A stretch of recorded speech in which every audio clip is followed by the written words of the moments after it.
not talk for a while. At least not in this scenario.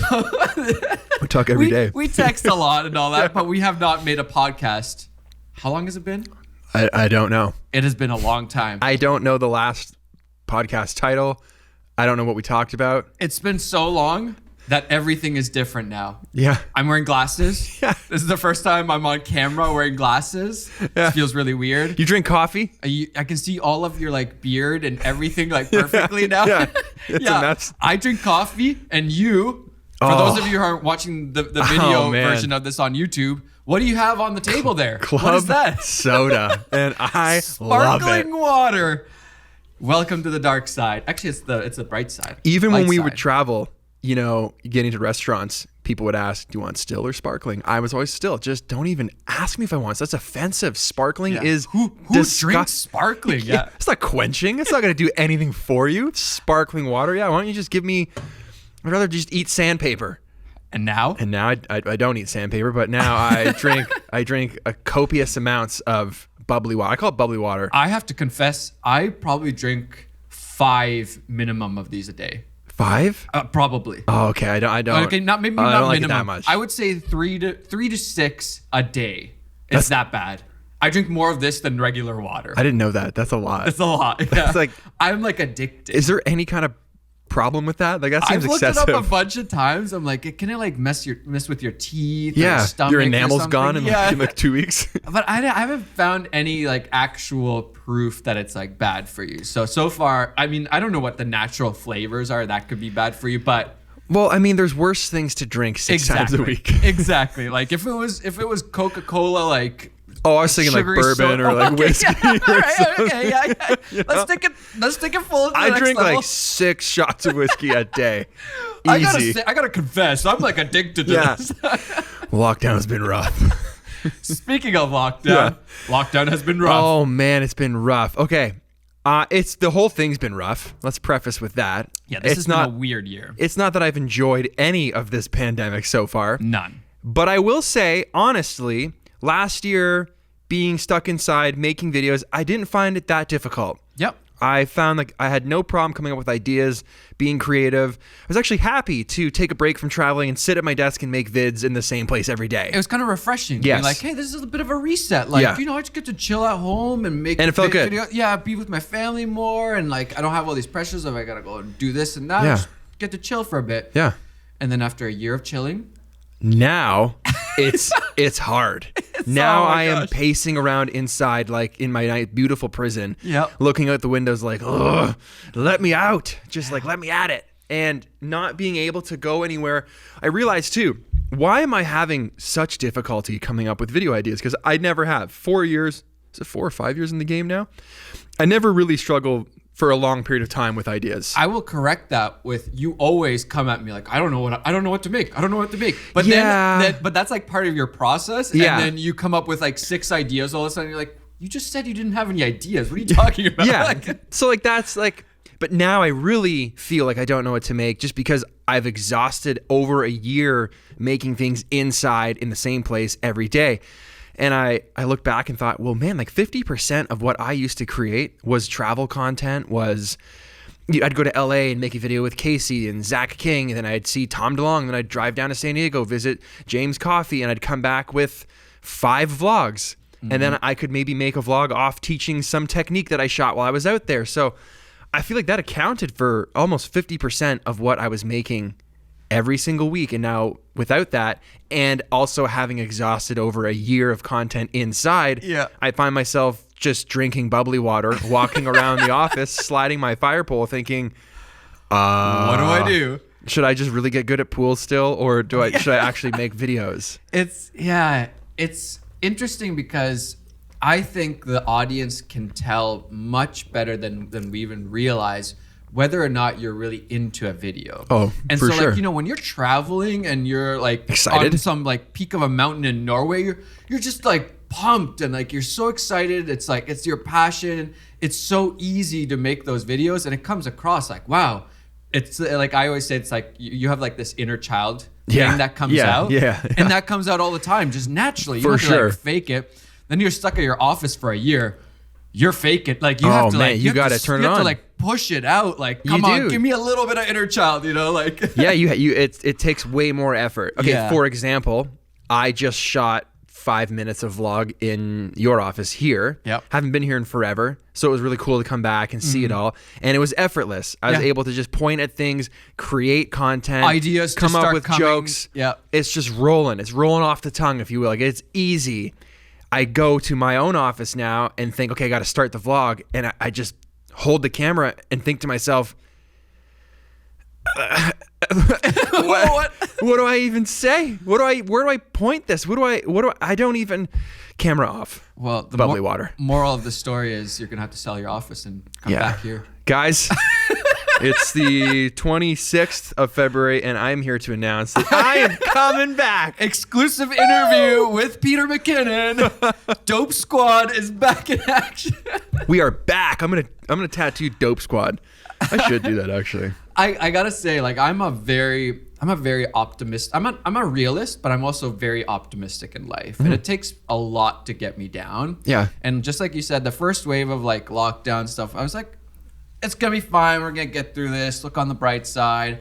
I get to see what the important things are in life and blah blah blah. And then after like 6 months of that, and then we got another freaking like rise in cases, and it's like, oh no, not again. Like I thought we were on like the tail end of this, and it's like, nope, like redo. Nope, they introduced this new word that everyone loves, the variant. Yeah, variant. There's this variant and that variant now. Oh my gosh, no. The variant's way more contagious. And when the fall and the new variants and the cases, when I was just like, oh no. And I was talking to Princess so often, I'm like, this sucks. It's disheartening. It's deflating. It's no optimism anymore. Like I was just defeated. I think everyone just felt that like despair, that like wind out of their sails, the punch to the stomach. Like, oh man, just where I thought like I might be able to start building back my creative, talent that I feel like has just been gone.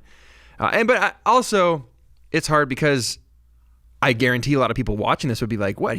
I would never have guessed that he didn't like what he was making, or it didn't have ideas, or he was actually having a hard time. Having a hard time, yeah. But I think probably everyone can account for that. Like everyone, how could you not be? Yeah, it's hard. So I think for me, it was like I had this hope of like, okay, now I realize how much like traveling and all that stuff and the people you want to travel with. I just miss Maddie so much. Yeah, exactly. Like I just want to go on an Epidemic Sound trip with Peter McKinnon. This isn't sponsored by Epidemic Sound, but I just want to go on an Epidemic Sound trip with Peter and like have fun. And I had this like hope that like soon we're gonna get to do that. Yeah. And then we go back into lockdown. Cases are going up, and it's like, oh no! Like the light just like got extinguished. There's no hope anymore. Yeah. Like done. Yeah. And you know what doesn't help with all of that is the weather. So depending where you live, being in the winter here. Winter's tough here. Thank God we're not in Scandinavia. Yeah. It's just even utter more darkness. Dark, yeah. But coming out of the office every day at 5 and it's dark, and like you leave in the morning when it's like still the sun rising, so and you're stuck inside. Cold, you don't feel like going outside to film. Like, why don't you just go film in the snow? It's like hard. You want your hands just like falling off by the end of the shoot, and just like, this isn't that enjoyable, The last few days it's been in the positives and sunny when I've left the office, and I've just stood outside beside my truck just thinking, oh man, this is gonna be great. I have great news for you. Do you know how warm it's supposed to be tomorrow? 6. Yeah. And the next day, 7 or something. 6 on Saturday, 6 on Sunday. Oh, I can't wait. I am going to rip the quad in my hoodie. So pumped. Oh man. Yeah, I think this whole year has really taught me how much experiences matter. Like I keep saying to people, like, I feel experience starved. I feel like I just don't have enough experiences, and experiences like affect all parts of my life. Like not just like my overall happiness, I think, like day-to-day happiness, but also creativity and stuff. Like you experience something and then it motivates you, or you see this new thing or whatever. You go on a trip and it's like, man, look at this footage we got. Like how epic this is. And you're like, oh yeah, I'm still good at this. Like I know what I'm doing. You're excited to edit it. And then you come home and it's fun to be at home for a couple weeks and like live off of that high.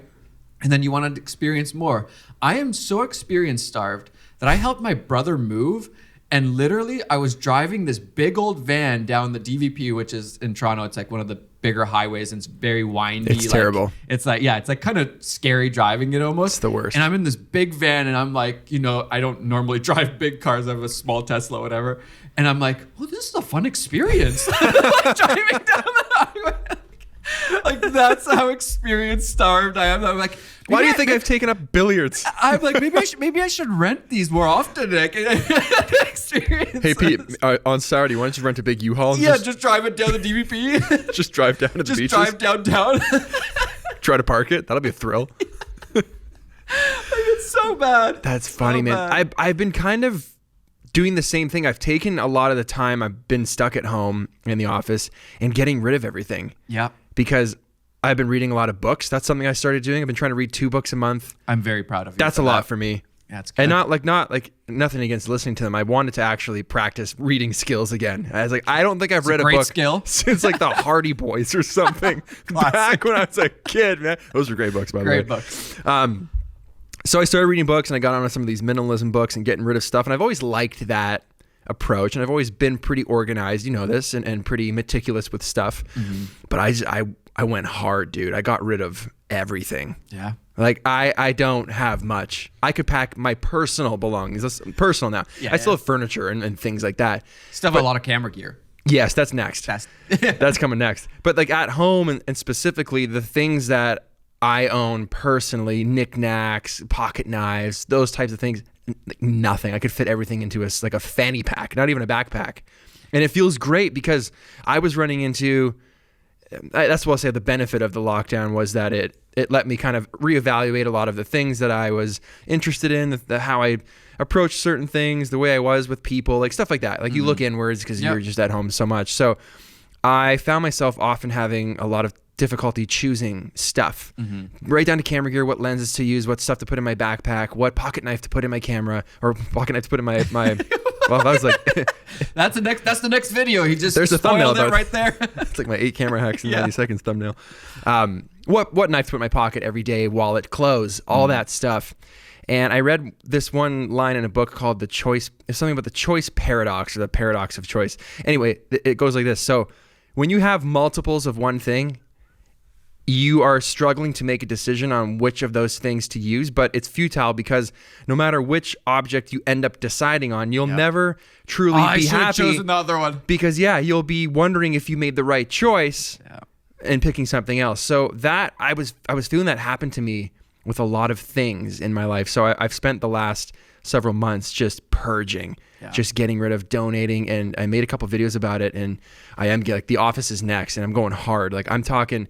We go on an Epidemic sound trip or something. We keep talking about that. I think it's because we have so much fun on them. Yeah. But like, you're going to look in my camera bag and that's all you brought. And I'm going to respond with, that's all I have. And then you're going to be so pumped.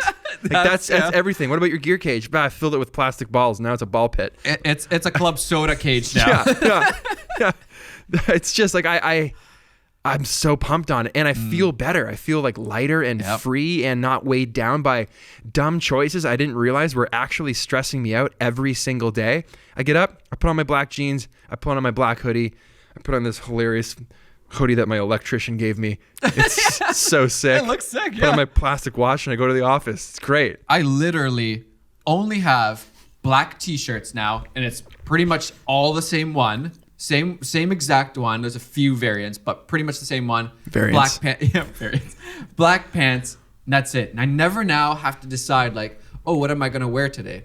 I pick up my black pants, I pick up some boxers and socks, and then black shirt. Done. Like it's the same thing every day. Like, I don't have to. I think that I don't know if that's like a part of getting old, but also a part of. I think that minimalism is sometimes also a symptom of like burning out or doing too much. And then I'm like, I just want to get rid of everything and I want to simplify it. But it also does help to like, I don't want to spend brain power making decisions about what clothes I'm going to wear today. Yeah. Like it's not that important. And I don't want to be stressed about it. I don't want to be stressed about ruining them or not being comfortable or I just don't care. I could never buy like a super crazy expensive shirt or something like that. And then I'm like, imagine wearing a suit. Oh my gosh. I don't even own a suit. I think I might have one right now. I got rid of every tie. I got rid of every dress shirt. What are you gonna wear to the next wedding then? I'm just not going back to weddings. Nice. I'm getting a dude, getting a wedding invitation is like getting a bill in the mail. Honestly, I am so experience starved that I've been talking to Princess about how I miss weddings. Okay, I don't miss them that much. I would love to go to a wedding. So I'm an idiot now. Just dance. Yeah. No, I don't. I'm not that experienced starved. I have also realized in the last couple of years, people always talk about like more money, more problems. And I think there's some truth to that, but I think it's more money leads to more stuff, which equals more problems. The more stuff stress. is the more problems. Like everything, my dad talks about this a lot, or at least at one point, like everything you bring into your life, whether it's your car or, you know, you want to buy a boat or something like that, there's going to be a certain amount of like time and stress that it's going to like take from you. So it's going to cause you, you know, like you got to go get an oil change for a car or something like that. Now you have 3 cars. You have to do 3 oil changes now, or like, you know, 3 winter tires and stuff. Like there's so much more time. And then like, you know, you have an expensive car. Well, like, okay, if you got a scratch, how much stress is that going to you know, give you? Yeah. And so it's even with smaller stuff, like you know, buy a new plant for your home and you already have 6. It's like, well, is that actually going to bring much to your life, or is it just going to cause you more stress that now you have to keep this other plant alive, you know? Yeah, I relate to that entirely. I think there are some things where, like, you know, I'm into watches and stuff, and I have like a little bit of a watch collection. I reduced it recently. That's true. But like it's down to like the ones that really mean something to me. So they don't stress me out because they bring me joy, and I have a different feeling with all of them. Yeah. But to that point, let's look at, like, I ride a quad, I ride a jet ski, I ride a dirt bike. Yep. Looking at just those 3 things, and I love those 3 things.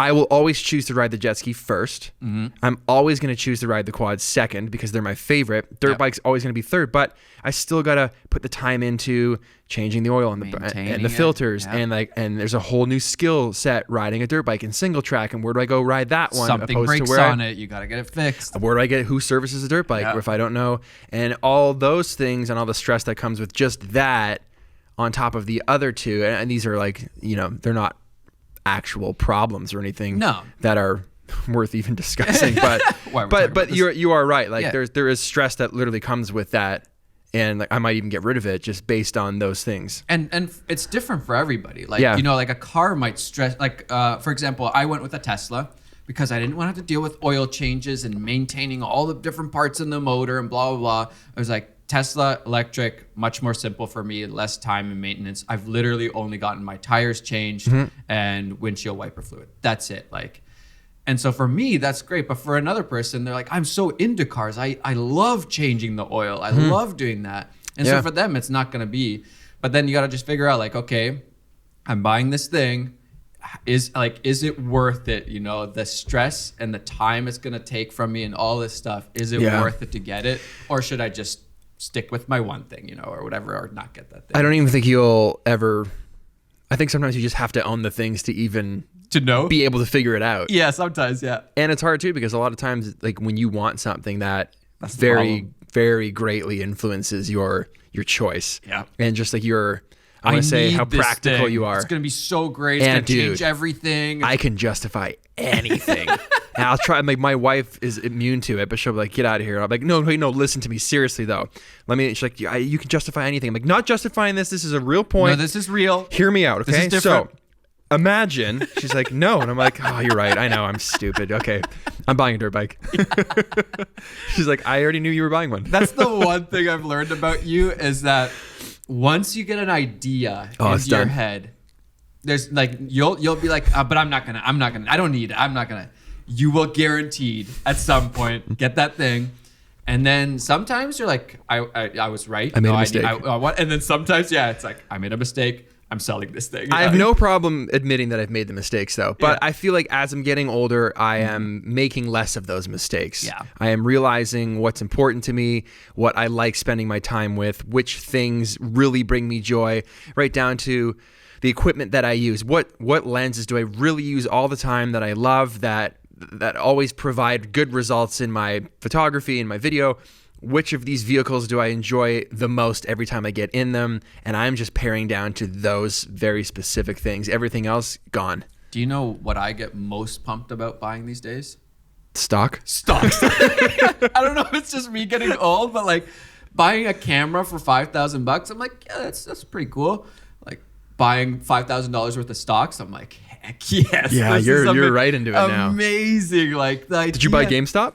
Nah. I am steady Eddie. Like I only buy companies that I don't even know anything about GameStop. So first of all, like, yeah, throw it out the window. Like I only try to invest in companies that I'm like, I think I know a little bit about this company. I believe in their product or what they're doing, and I think they're going to be good for the long haul. And I invest for the long haul. Like I'm not day trading or like buying and selling. I'm the same. Buy and just keep it. I'm the same. I know there's like mad profit to be made doing it that way.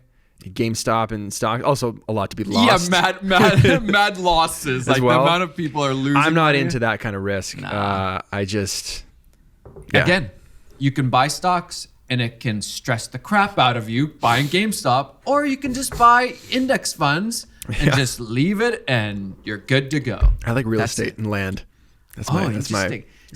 So I have an investment condo and I think I'm going to get rid of it. Yeah. Cause like it's another money is not necessarily the issue. It's the things. It's another thing that I have to think about. Yeah. And so like I have to think about, okay, who's renting it? Are there issues? And like tenants are like, oh, this thing broke or this thing. And it's like, oh worst my nightmare. gosh, like I don't want to deal with that. I just did the office tour and I've been having some texts from friends like, oh, it looks so sick. Like if you ever left, like who would buy that or who would move in there? Would you lease it because of all the work you did? Yeah. I was like, I don't think I would lease it just because I don't want to deal with someone else going in there and having issues and walking in, seeing they broke one of the glass doors and then I have to get that repaired. It's stress. If it's gone, it's gone. Yeah. Out of sight, out of mind, but like entirely out of life. Yeah. I just don't want anything to do with it. And I feel like I'm very cut and dry with that stuff now. Like gone. Yeah. No in between. Done. Nothing. Yeah. I give everything away. Yeah.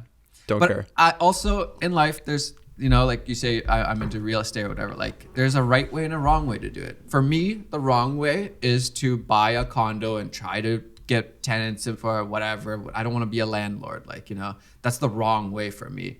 And so, like, if I did do this, then maybe I should just get somebody else to deal with all that. And I'll just, like, here's the money I would have put into this. Like, can you deal with it, So many changes. There's so much new. What do you think your channel holds this year? Like, what's the direction for you? And like, that just fascinates me now. Like, 'cause everything's different. It's not the same as where it used to be when we were sharing this office, just making daily vlogs, one wheeling around, drinking cold brew, which by the way, I'm very proud of you. Cold brew is very good. I feel like we're going to have to take a whole episode on this. Yeah. I think this is another episode. You think so? I need to buy some stocks. Markets are open. So okay. Let's go buy some stocks. Let's go buy cold brews. Yeah, good idea.